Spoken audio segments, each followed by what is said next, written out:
इतनी शीघ्रता से कहां जा रहे थे मुझे मृत समझकर? तुमने सोचा कि मेरे त्रिशूल मेरी मृत्यु का कारण बनेंगे? वानर, तुमने तो उन्हें मेरी देह तक पहुंचाकर मुझे पुनः सज्जित कर दिया युद्ध के लिए।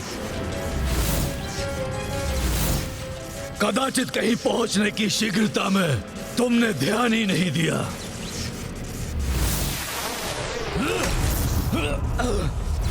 मुझे इस दानव की मृत्यु के रहस्य के बारे में शीघ्र ही ज्ञात करना होगा। कोई तो उपाय होगा इसकी मृत्यु का। कदाचित असीम ताड़ना से यह स्वयं ही मृत्यु का भेद बता दे, अन्यथा कोई और युक्ति अपनानी होगी। क्यों सोच सोच कर अपने मस्तिष्क को कष्ट दे रहे हो तुम? मेरे अंत का उपाय नहीं मिलेगा तुम्हें।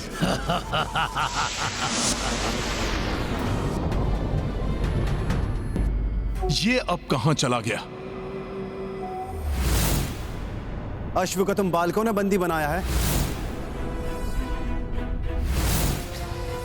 सेनापति कालजीत, ये तुम दोनों ने क्या किया लवकुश? मुझे आशा नहीं थी कि आप होंगे। मुझे भी आशा नहीं थी कि हमारा सामना तुमसे एक शत्रु की भांति होगा। अश्व को बंदी बनाने वाला शत्रु है हमारा। मैं श्री राम भैया का अनुज शत्रुघ्न तुम्हें आदेश देता हूं, शीघ्र मुक्त करो इस अश्व को। अब यह भी जान लो कि श्री राम की पूरी सेना युद्ध के लिए सज्जित खड़ी है, केवल मेरे संकेत की प्रतीक्षा में। इसलिए अब शीघ्र अश्व को मुक्त कर दो। ये कोई बालकों की क्रीड़ा नहीं है। बालक हो इसलिए अश्व को बंदी बनाने की गंभीरता को नहीं समझ सकते तुम। अश्व को बंदी बनाने का अर्थ है राम भैया का अपमान। ऐसे व्यक्ति का क्या मान और क्या अपमान, जिसने अपनी निरपराध पत्नी को वन में छुड़वा दिया।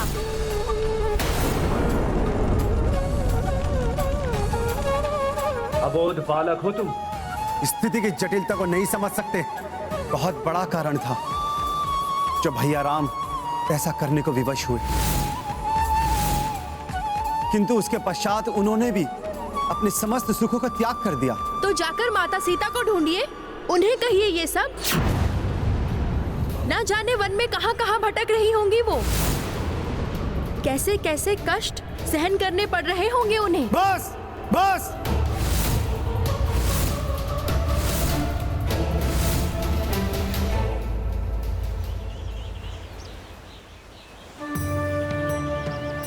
आज कोई विचित्र सी व्याकुलता क्यों हो रही है मुझे, जैसे कोई अनिष्ट घटने वाला।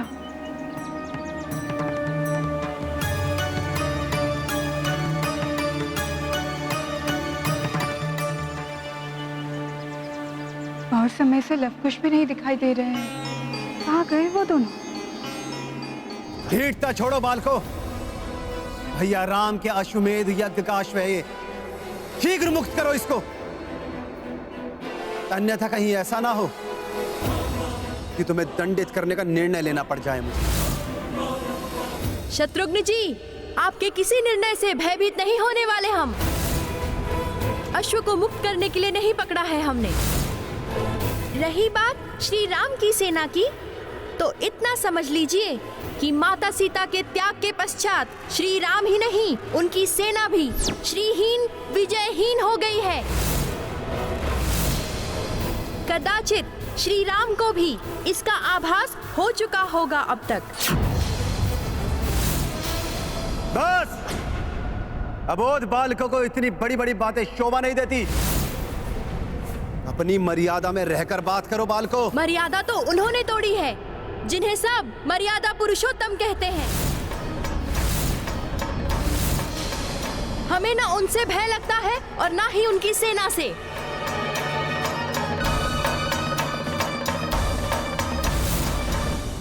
तुम्हारी वीरता देखी है मैंने, सम्मान भी करता हूं उसका। इसीलिए तुम्हें अब तक समझाने का प्रयास कर रहा हूं मैं।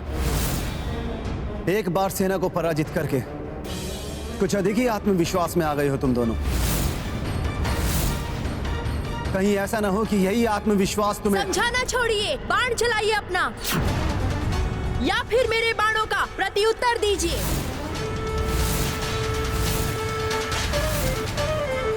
बहुत समय बीत गया, लेकिन काकाश्री का कोई संकेत नहीं।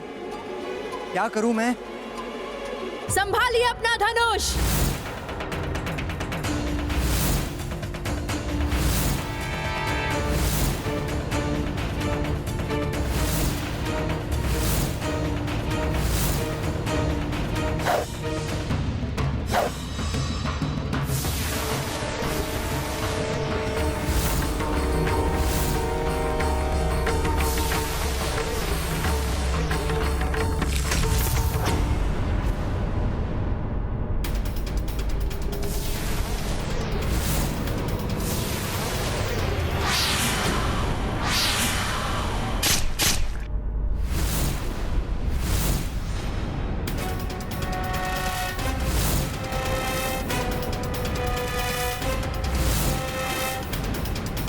कदाचित आपने हमें बालक समझा या स्वयं को कुछ अधिक ही समझ बैठे।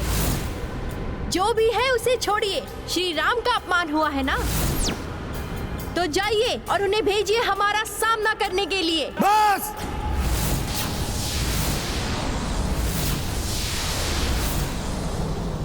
मेरे सहनशीलता की सीमा लांघ चुके हो तुम दोनों।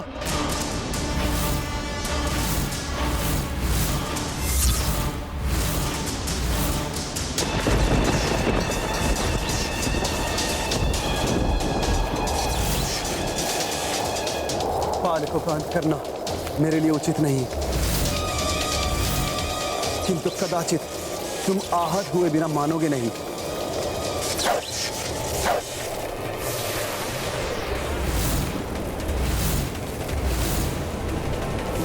कहीं ये पवन अस्त्र इन मुनि कुमारों को आहत न कर दे। ऐसे अश्वमेघ यज्ञ से क्या प्राप्त होगा मुझे, जिसे संपन्न करने के लिए किसी सूर्यवंशी को आश्रमवासी बालकों के विरुद्ध दिव्यास्त्र उठाने के लिए विवश होना पड़े। हे माता, मेरी आपसे गुहार और प्रार्थना है कि मेरे दोनों पुत्र को शीघ्र ही उनके पिता का सानिध्य और संरक्षण प्राप्त हो।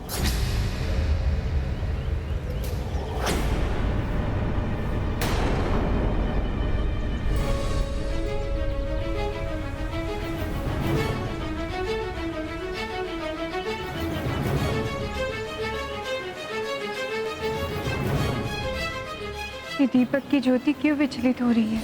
वायु भी तीव्र नहीं है, कोई अनिष्ट के संकेत है ये। कदाचित मेरे लवकुश पर कोई संकट तो नहीं है। हनुमान पुत्र, कहाँ हो तुम?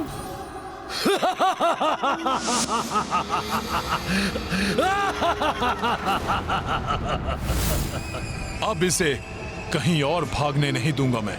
हनुमान पुत्र, मेरे लवकुश की रक्षा कर। कदाचित संकट में है वो।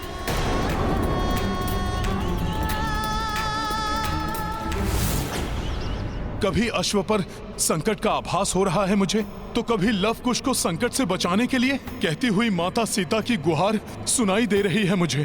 कुछ तो ऐसा हो रहा है जो नहीं होना चाहिए था। किंतु मैंने उन ऋषिवर को वचन दिया था। अब उस दानव को उसकी दुष्टता का दंड मिलने का समय आ गया है। आप सब निश्चिंत होकर अयोध्या जाइए। इसलिए किसी भी प्रकार इसकी मृत्यु का भेद जानकर ही इसका अंत करना ही होगा मुझे। धर्म की रक्षा करने वाले वानर, शपथ है मुझे, तुम्हारा अंत करने के पश्चात धर्म के अनुयायियों को मिटा दूंगा मैं इस धरती से। कोई आश्रम, कोई यज्ञ नहीं बच पाएगा इस संसार में। अगर कोई रहेगा तो एकमात्र त्रिशूल राम होगा। त्रिशूल की शक्ति के साथ ही वरदान भी है मुझे कि कोई भी अस्त्र शस्त्र या कुछ भी ऐसा जिससे किसी दूसरों को आहत किया जा सके, उससे मुझे कोई हानि नहीं पहुंच सकती। वानर, मैं त्रिशूल रोम अविजित था और अविजित रहूंगा। वानर, इस धरती का कोई भी योद्धा अपने किसी अस्त्र शस्त्र से मेरा संहार नहीं कर सकता, कदापि नहीं। त्रिशूल राम हूं मैं।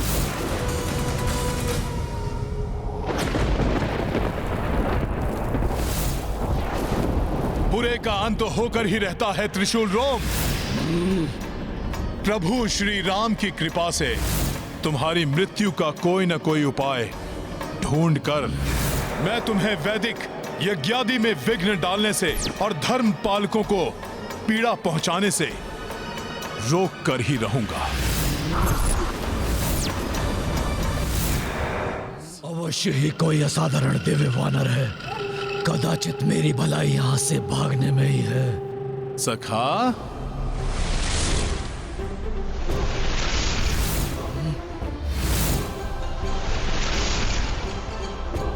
यदि वास्तव में इसने मुझे बंदी बना लिया और मेरी मृत्यु का कोई उपाय ढूंढ लिया तो महासंकट छा जाएगा मुझ पर।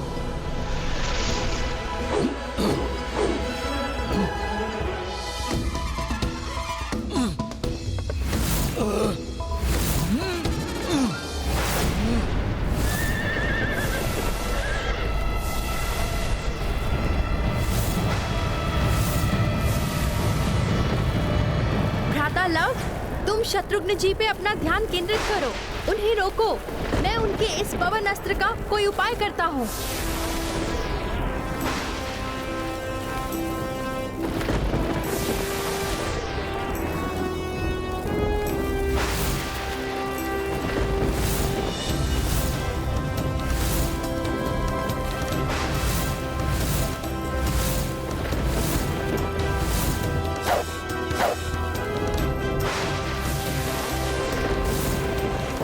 अपने बाणों से इस पवन अस्त्र को रोकने का प्रयास करता हूँ।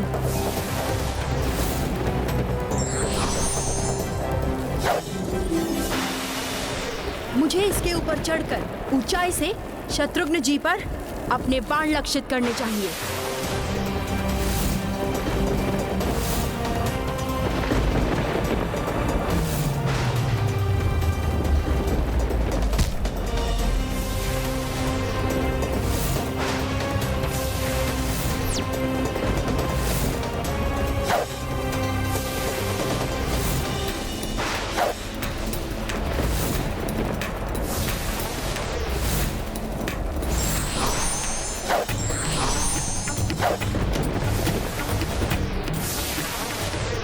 इस वानर के विभिन्न भयंकर रूप देखकर क्यों भयभीत हो गया मैं।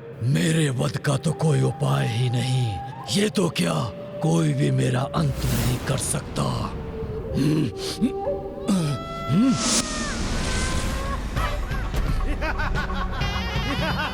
ये राक्षस लघु आकार क्यों ले रहा है?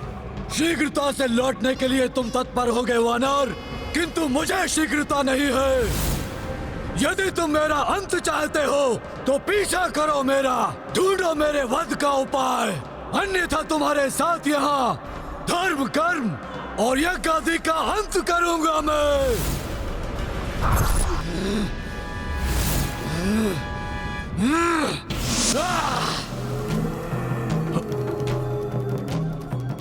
ये तो अपने लघु आकार में कंदरा के भीतर चला गया।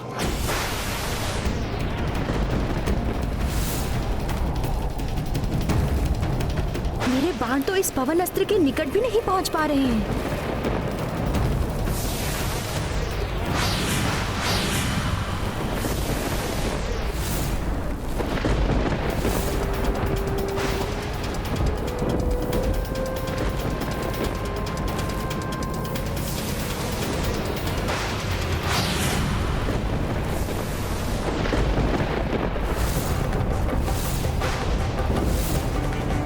मेरा बाण शत्रुघ्न जी को आहत करने ही वाला था।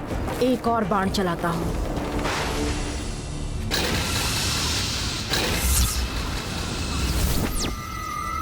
काका, शत्रुघ्न की माला, कहीं उनका अनिष्ट तो नहीं हुआ?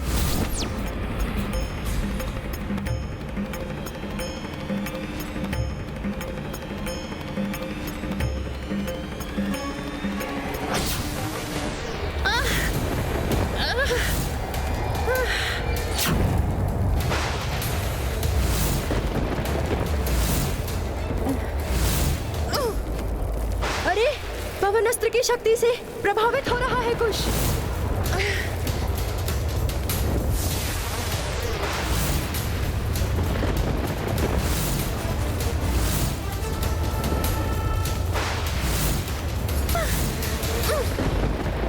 भ्राता लव, तुम शत्रुघ्न जी पे अपना ध्यान केंद्रित करो, उन्हें रोको। मैं उनके इस पवन अस्त्र का कोई उपाय करता हूँ। ओह, तो कुश ने मुझे इसलिए दूर भेजा जिससे मैं सुरक्षित रह सकूं, और वो इसका प्रहार अपने ऊपर ले ले। नहीं, मैं कुश को कुछ नहीं होने दूंगा।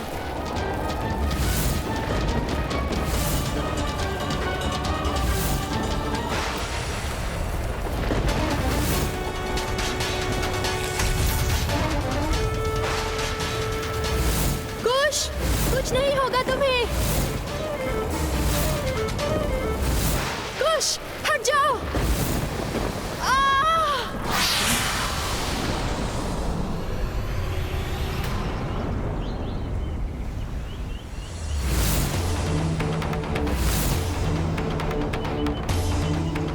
ये क्या कोई अनिष्ट का संकेत था माता?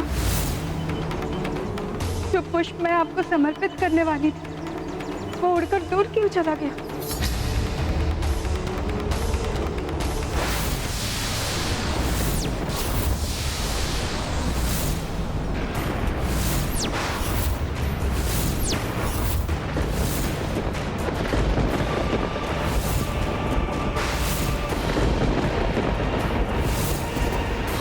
लव,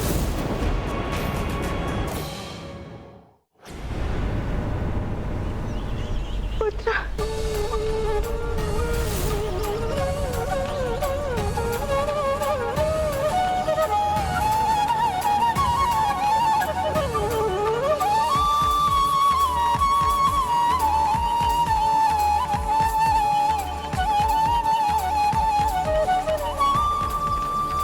पुत्र, तुम दोनों में से किसी का भी कोई अहित हो तो मैं क्या करूंगी? क्या कहूंगी स्वामी से कि मैं हमारे पुत्र को सुरक्षित क्यों नहीं रख सकी?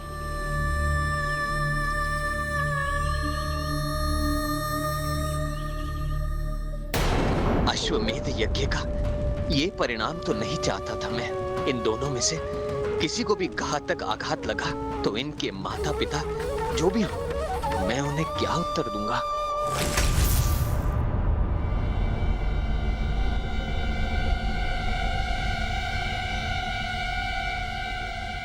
यदि लवकुश और यज्ञ के अश्व को लेकर मुझे जो आभास हो रहे हैं वो सत्य हैं, यदि उनका कोई अनिष्ट हुआ तो मैं प्रभु श्री राम और माता सीता के समक्ष कैसे जाऊंगा?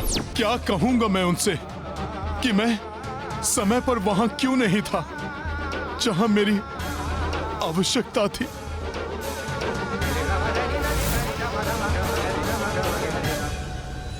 मुझसे छुटकारा पाकर कहीं भी पहुंचने का विचार त्याग दो वानर, मैं तुम्हें कहीं नहीं जाने दूंगा। वहीं से इसके स्वर की ध्वनि उत्पन्न हुई है, अर्थात ये दुष्ट वहीं कहीं है।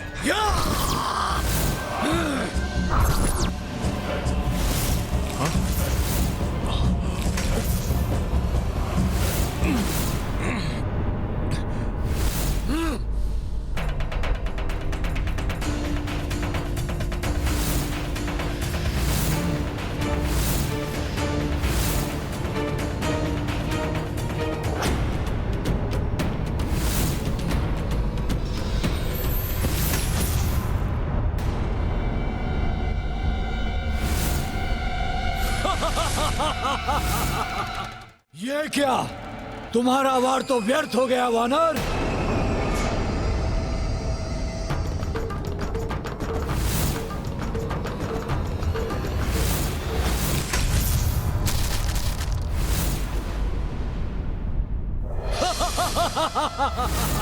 बावले हो गए हो क्या वानर?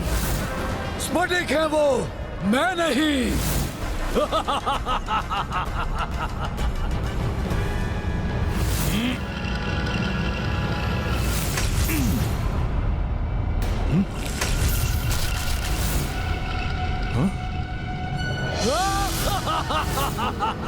वानर, मैं तुम्हारे साथ यूं ही क्रीड़ा करता रहूंगा और तुम मुझे तनिक भी क्षति नहीं पहुंचा सकोगे।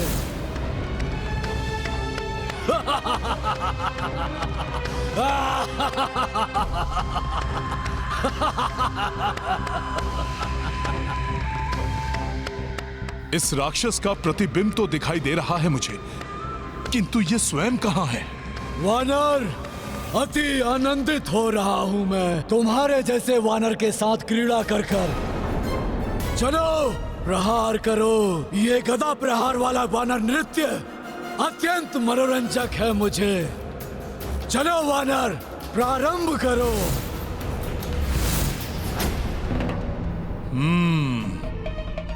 ये तो मुझे यहीं उलझा कर रख रहा है। मैं इस कंदरा को इस राक्षस की क्रीड़ा स्थली नहीं बनने दूंगा।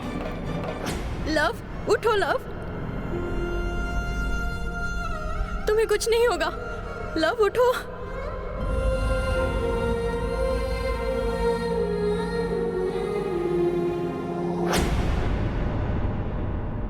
मुझे ऐसा क्यों प्रतीत हो रहा है जैसे लवकुश पर कोई बहुत बड़ा संकट छाया हुआ है। मेरा मन इतना व्याकुल क्यों हो रहा है? कुश,